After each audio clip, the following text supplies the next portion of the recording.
নমস্কার বন্ধুরা, অতসী সহজ রান্নাঘরে আরও একটা নতুন রেসিপিতে সবাইকে স্বাগত। আজকের আমি তোমাদের সাথে শেয়ার করব মিষ্টি আলু বা রাঙা আলু দিয়ে প্যানকেকের রেসিপি। এটা খেতে ভীষণই ভালো হয় আর বানানো এতটাই সহজ যে তোমরা ভিডিওটা দেখলেই বুঝতে পারবে। দেখে নেওয়া যাক আজকের আমার এই সহজ রেসিপিটি। প্রথমে আমি রাঙা আলু খুব ভালো করে সেদ্ধ করে খোসা ছাড়িয়ে নিয়েছি। তারপর রাঙা আলুটা খুব ভালো করে মেখে নিতে হবে। আমি প্রেসার কুকারে 2 থেকে 3টে সিটি দিয়ে রাঙা আলুটা খুব ভালো করে সেদ্ধ করে নিয়েছি। দেখো আমি আলুটা খুব ভালো করে ম্যাশ করে নিয়েছি। এখন আমি দিয়ে দেবো খুব সামান্য পরিমাণ লবণ আর দিয়ে দেবো আমি চিনি। খুব সামান্য পরিমাণ আমি চিনি দেবো, যেহেতু রাঙা আলু মিষ্টি হয়। এখন আমি দিয়ে দেবো 2 চামচ নারকেল কোড়া। তোমরা যদি নারকেল কোড়া পছন্দ না করো তাহলে বাদ দিতে পারো, তবে এই নারকেল কোড়াটা দিলে খেতে ভীষণ ভালো হয় প্যানকেক। এখন আমি দিয়ে দেবো 2 চামচ ময়দা আর দিয়ে দেবো 1 চামচ চালের গুঁড়ো আর দিয়ে দেবো 2 চামচ গুঁড়ো দুধ। এই সব কিছু দিয়ে খুব ভালো করে মেখে নিতে হবে। খুব ভালো করে মেখে একটা ডো বানিয়ে নিতে হবে। দেখো এইভাবে একটা আমি ডো রেডি করে নিয়েছি। ডোটা খুব বেশি শক্তও হবে না বা নরমও হবে না, ঠিক এইভাবেই ডোটা রেডি করতে হবে। এখন ডো থেকে কিছুটা অংশ নিয়ে এইভাবে প্রথমে গোল করে নিতে হবে, তারপর 2 হাতের চাটু দিয়ে একটু চ্যাপ্টা করে নিতে হবে। দেখো এরকম আমি ছোট ছোট প্যানকেকের শেপ দিয়ে নেব।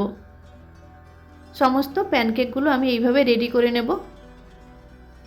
ভীষণই বানানো সহজ, তোমরা দেখেই বুঝতে পারছো।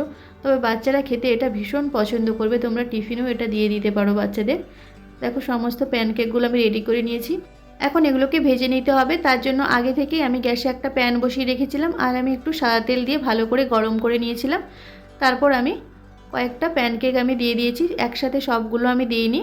তারপর লো টু মিডিয়াম ফ্লেমে রেখে এরকম ভেজে নিতে হবে। এক সাইড যখন এরকম লাল লাল হয়ে যাবে অপর সাইডটা উল্টে দিতে হবে।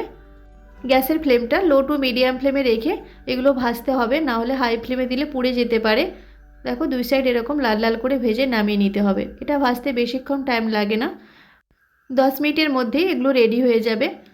দেখো প্যানকেকগুলো রেডি হয়ে গেছে। এখন এগুলো আমি নামিয়ে নেব আর বাকি যেগুলো ছিল সেগুলো আমি সেমভাবে ভেজে নেব। সমস্ত প্যানকেকগুলো ভেজে আমি রেডি করে নিয়েছিলাম। আমি এখন কয়েকটা প্যানকেক আমি সার্ভ করে দেখাচ্ছি। দেখো এগুলো খেতে ভীষণ ভালো হয়, একদম সফট হয়।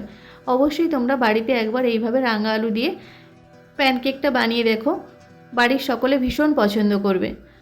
আশা করি আজকের ভিডিওটা তোমাদের ভালো লেগেছে। যদি ভালো লাগে তাহলে অবশ্যই একটা লাইক করে দেবে আর কমেন্ট করে জানাবে কেমন হয়েছে আজকের রেসিপিটা।